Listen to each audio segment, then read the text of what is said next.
Antes de estudiar el listado de psicopatía que nos ofrece Robert Hart, es importante estudiar una clasificación de la cual nos habla Blackburn, y él nos ofrece dos formas de estudiar al psicópata. Es muy interesante porque no solamente estudiamos al psicópata, sino también ampliamos un poco al estudio y a la comprensión de los delincuentes cuando no son psicópatas.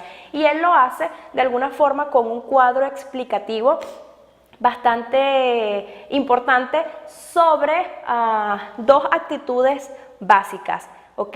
Estas actitudes básicas divididas en dos factores. Blackburn divide las acciones delictivas en dos factores. El factor 1, el factor de beligerancia. ¿Qué es la beligerancia? La actitud combativa ante todo. Al factor 1 le aplica o la caracteriza por varios rasgos. ¿Cuáles son los rasgos pertenecientes al factor 1 de beligerancia según Blackburn? Serían las conductas antisociales, la impulsividad, la agresividad, la hostilidad y la falta de sinceridad. El factor 2 sería el factor de retirada social. ¿Cuáles son los rasgos dentro del factor de retirada social según Blackburn? La timidez, la introversión, la ansiedad, la depresión y la evitación a los demás. Ahora bien, ¿cómo estudiamos o cómo mezclamos estos factores dentro de la comprensión del delincuente común y del psicópata? Vamos a relacionar un poco lo que nos quiso decir Blackburn sobre la clasificación psicopática o delictiva. Este modelo propuesto por Blackburn nos ofrece entonces dos factores.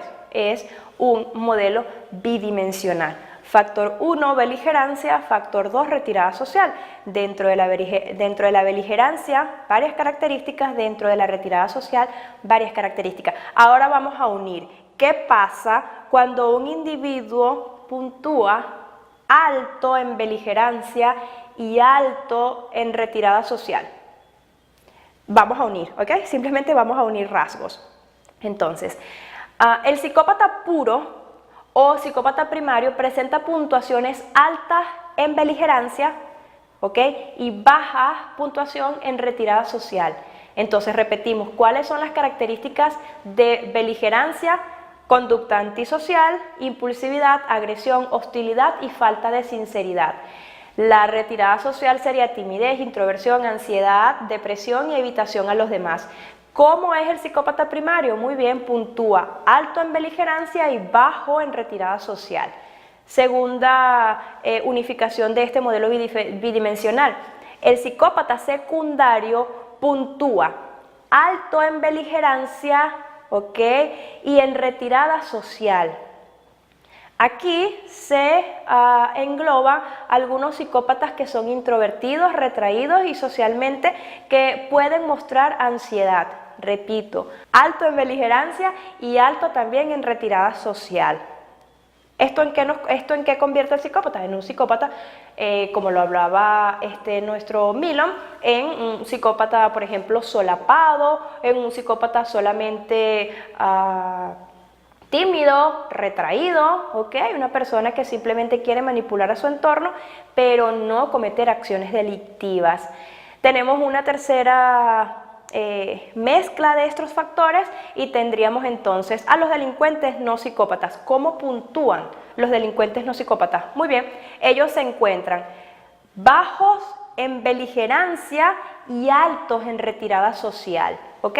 Entonces, en el cuadro que están viendo a continuación, más o menos, se ejemplifica pues estas conexiones que hay dentro de el estudio de los psicópatas cuando son delincuentes y de los delincuentes cuando no son psicópatas.